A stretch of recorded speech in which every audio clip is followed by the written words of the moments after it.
کہ سعودی بہت زیادہ قوم پرست، اپنے ٹرائب، اپنے قوم، اپنے وطن کے لیے بہت زیادہ محبت رکھنے والے، اور جو کچھ بھی وہ کرتے ہیں اپنے لوگوں کے لیے کرتے ہیں. اس چیز نے مجھے اتنا ڈرائیو کیا کہ میں ایک بہت لگزوریس اپنی جاب کو چھوڑ کر واپس اپنے علاقے میں آنے کا میں نے سوچا. نوزائیدہ بچے کو پہلے 6 مہینے میں صرف ماں کا دودھ پلائے جانا. ایک رطوبتیں جو ماں کے دودھ کے اندر ہوتی ہیں جنہیں ہم امیونوگلوبولنس کہتے ہیں، یہ امیونوگلوبولنس کوئی کمپنی آج تک بنا کے دودھ میں شامل نہیں کر سکتی. بظاہر تو بہت ساری چیزیں دعویٰ کر لیتے ہیں کہ ہم نے اس میں DHA شامل کیا، ہم نے اس کے دماغ کے لیے یہ کولین کیا ہے، فلان کیا، بستان کیا، لیکن اس کی قوت مدافعت کو بڑھانے کے ضامن یہ جو رطوبتیں جس کو ہم امیونوگلوبولنس کہتے ہیں یہ آج تک آرٹیفیشل ملک میں شامل نہیں ہے.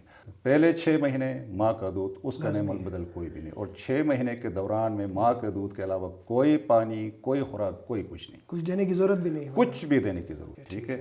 ماں کے پیٹ کے اندر انسان کی زندگی کے 3 ادوار ہیں. ماں کے پیٹ کے اندر یہاں سے باہر آ کر اس دنیا میں، اور اس کے بعد ماں باپ.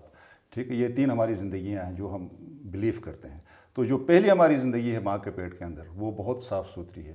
اس کی ساری ذمہ داری اللہ تعالیٰ نے اپنی ذمہ لی ہوئی ہے. اس میں خوراک کیسے بچے کو ملنا ہے، آکسیجن کیسے ملنی ہے، اس کی نشو و نما کیسے ہونی ہے، کتنے عرصے تک اس نے اندر رہنا ہے، کب باہر آنا، یہ سب ڈیوائن گائیڈڈ ہے.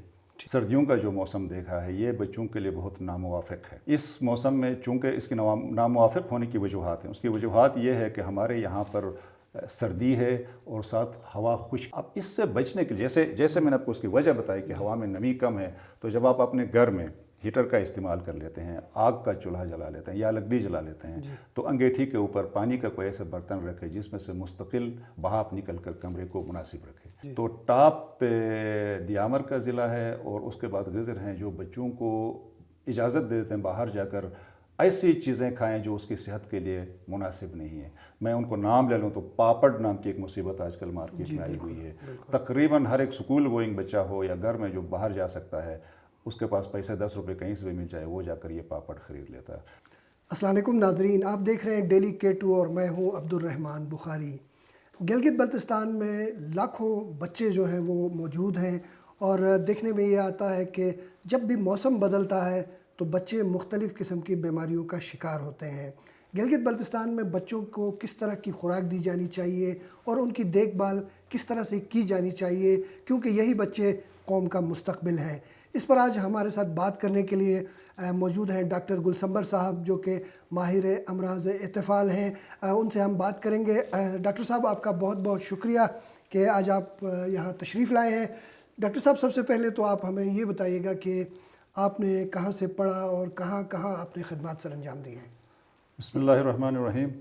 عبد الرحمن بخاری صاحب، میں سب سے پہلے آپ کے سوال کا جواب دینے سے پہلے آپ کا شکریہ ادا کروں گا کہ آپ نے اپنے انتہائی موقر اور مؤثر ذریعے ابلاغ کے ذریعے میری آواز لوگوں تک پہنچانے کی کوشش کی.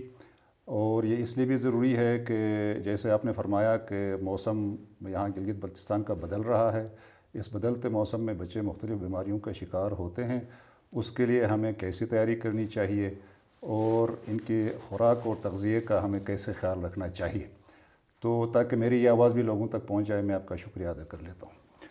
تو رہا آپ کا سوال کہ میں نے اپنے کیریئر کا آغاز کیسے کیا، تو سب سے پہلے میں اپنے بارے میں آپ کو یہ بتاؤں کہ میں گلگت بلتستان کا ایک بہت ہی دور افتادہ علاقہ یاسین برکلتی سے میرا تعلق ہے. میری پیدائش وہاں ہوئی ہے، میری ابتدائی تعلیم پوری وہیں پہ ہوئی ہے. ٹھیک ہے. ابتدائی تعلیم میٹرک تک وہاں حاصل کرنے کے بعد میں نے گلگت میں ڈگری کالج گلگت میں داخلہ لیا ہے. گلگت میں داخلے کے بعد یہاں سے میں کراچی چلا گیا. کراچی سے میں نے FSc کرنے کے بعد میڈیکل کالج میں میرا ایڈمیشن نشتر میڈیکل کالج ملتان میں ہوا. ملتان میں میڈیکل پورا کرنے کے بعد میں نے FCPS پارٹ 1 بھی وہیں اسی کنٹینیویشن میں کر لیا. پھر پارٹ 2 کی ٹریننگ کے لیے میں نے آدھی اپنی training PIMS Pakistan institute of medical sciences Islamabad سے، اور باقی ماندہ جو ہے میں نے Karachi national institute of child health Karachi سے میں نے اپنی تعلیم پوری کی. اس کے بعد میں کچھ عرصہ خان یونیورسٹی ہاسپٹل کا حصہ رہا، ان کے فیکلٹی میں رہا. اس کے بعد اسسٹنٹ پروفیسر کے طور پر لیاقت میڈیکل یونیورسٹی کراچی میں میڈیکل کے طلباء کو پڑھاتا رہا. اس کے بعد میں ملک سے باہر چلا گیا. سعودی عرب میں نے کوئی 7-8 سال اپنی خدمات انجام دی، جہاں پر ایک ٹرشری کیئر ہاسپٹل تھا جس کو ہم MNCH کہتے ہیں، 300 بستروں پہ مشتمل وہ ہاسپٹل تھا. اس میں ڈپارٹمنٹ ہیڈ کے طور پر میں نے اپنی خدمات انجام دے دی. ماشاءاللہ، بہت خوب. اور اس کے بعد پھر 7 سال کے بعد سعودی عرب کے لوگوں سے جہاں اور بہت ساری چیزیں مجھے دیکھنے اور سمجھنے اور سیکھنے کو ملی، وہاں پر ایک بات نے مجھے بہت موو کر لیا کہ سعودی بہت زیادہ قوم پرست، اپنے ٹرائب، اپنے قوم، اپنے وطن کے لیے بہت زیادہ محبت رکھنے والے، اور جو کچھ بھی وہ کرتے ہیں اپنے لوگوں کے لیے کرتے ہیں. اس چیز نے مجھے اتنا ڈرائیو کیا کہ میں ایک بہت لگزوریس اپنی جاب کو چھوڑ کر واپس اپنے علاقے میں آنے کا سوچا. اور یوں میں 2017 میں واپس سیدھا گلگت آ گیا. یہاں میں نے آغا خان میڈیکل سینٹر چلمش داس میں بطور کنسلٹنٹ پیڈیاٹیشین میں نے خدمات انجام دی. اور اس کے کوئی 2-2.5 سال بعد گورنمنٹ نے ہمیں ایک اپرچونیٹی دی کہ ہم گورنمنٹ کے ساتھ کام کریں.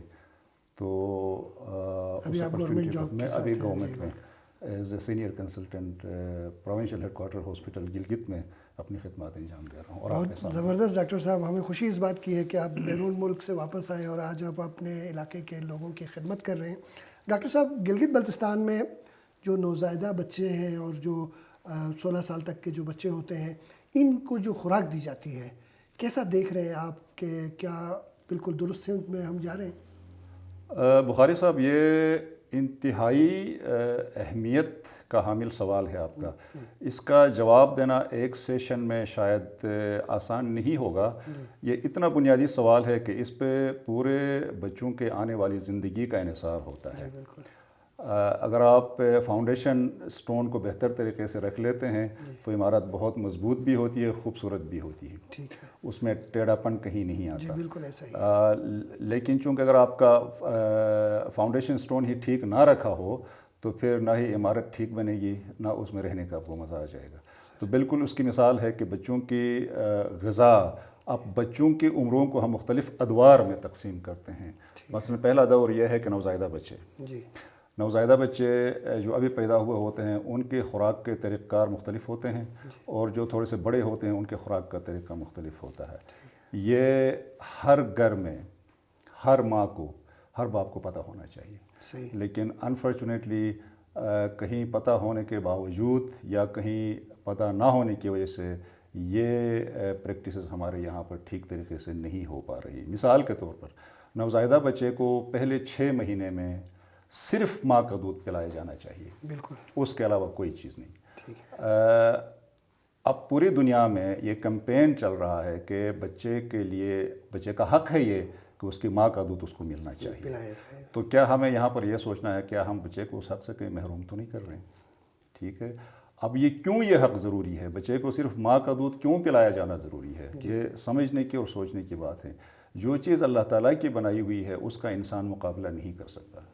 ٹھیک ہے. آپ انسانی جسم کو ہی لے لیں، یہ ایک ایسی مشین اللہ نے بنائی ہے کہ آج تک دنیا یا سائنس کوشش کے باوجود بھی، بے شک جینیٹک انجینئرنگ سے کچھ جانور بنائے گئے لیکن اس کی زندگی کو اس لیول تک نہیں لے جا سکے جو ایک نیچرل پروسیس اللہ تعالیٰ جو بناتا ہوتا. تو اسی طرح اللہ کا بنایا ہوا یہ جو تغذیہ ہے، غذا ہے، خوراک ہے بچوں کے لیے ماں کے دودھ کی شکل میں، اس کا مقابلہ کسی اچھے سے اچھی کمپنی بھی نہیں کر سکتی. مثال ایک مثال، سمپل مثال یہ ہے، ایک رطوبتیں جو ماں کے دودھ کے اندر ہوتی ہیں جنہیں ہم امیونوگلوبولنس کہتے ہیں.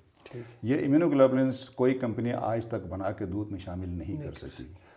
بظاہر تو وہ بہت ساری چیزیں دعویٰ کر لیتے ہیں کہ ہم نے اس میں DHA شامل کیا، ہم نے اس کے دماغ کے لیے یہ کولین کیا ہے، فلان کیا، بستان کیا، لیکن اس کے قوت مدافعت کو بڑھانے کے ضامن یہ جو رطوبتیں جس کو ہم امیونوگلوبولنس کہتے ہیں یہ آج تک آرٹیفیشل ملک میں شامل نہیں ہیں.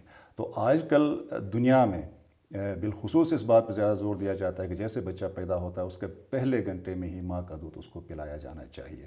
اور اس کے لیے صرف ماں ہی مورد الزام یا صرف اسی کی ہی ذمہ داری نہیں ہے، کیونکہ ماں نے یہ بچہ کسی نہ کسی ہاسپٹل میں جنم دیا ہے، کسی نہ کسی نرسنگ کیئر میں جنم دیا ہے، کسی نہ کسی ڈاکٹر کے انڈر کیئر اس نے جنم دیا ہے. تو اس ایریا میں جو بھی لوگ کام کرتے ہیں، چاہے وہ ڈاکٹر ہیں، چاہے وہ نرسز ہیں، چاہے وہ پیرامیڈیکل سٹاف ہیں، جو بھی ہیں، وہ سب اس کام میں برابر کے حصہ دار اور ذمہ دار ہیں کہ وہ اس ماں کو ترغیب دیں کہ کہ وہ اپنے بچے کو دودھ پلانا شروع کرتے ہیں۔ پہلے 6 مہینے ماں کا دودھ، اس کا نعم البدل کوئی بھی نہیں، اور 6 مہینے کے دوران میں ماں کے دودھ کے علاوہ کوئی پانی، کوئی خوراک، کوئی کچھ نہیں، کچھ دینے کی ضرورت بھی نہیں ہے، کچھ بھی دینے کی ضرورت نہیں۔ 80% دودھ میں پانی ہے، یہ 80% پانی ہونے کے باوجود یہی دودھ اس بچے کی نشو و نما کے لیے بہت ٹھیک ٹھاک ہے، ٹھیک ہے۔ جیسے 6 مہینے پورے ہو جاتے ہیں، پھر یہ WHO ورلڈ ہیلتھ آرگنائزیشن کا یہ باقاعدہ اعلامیہ ہے کہ 6 مہینے کے بعد پھر بچے کو آپ نے فیڈ شروع کرنا ہے دودھ کے علاوہ، کیونکہ اب 6 مہینے سے آگے صرف دودھ پہ آپ رکھیں گے تو بچے کی ضرورت بڑھتی جا رہی ہے، دودھ میں وہ عناصر اب نہیں ہیں کہ وہ اس کی گروتھ کو کوپ کر سکے، لہٰذا 6 مہینے کے بعد بچے کو پھر آپ کو خوراک دینا پڑتا ہے۔ اب یہاں یہ سوال بہت اہم ہے کہ یہاں پر کون سی خوراک شروع کرنی چاہیے، کیسے دی جانی چاہیے، کتنی دفعہ دی جانی چاہیے۔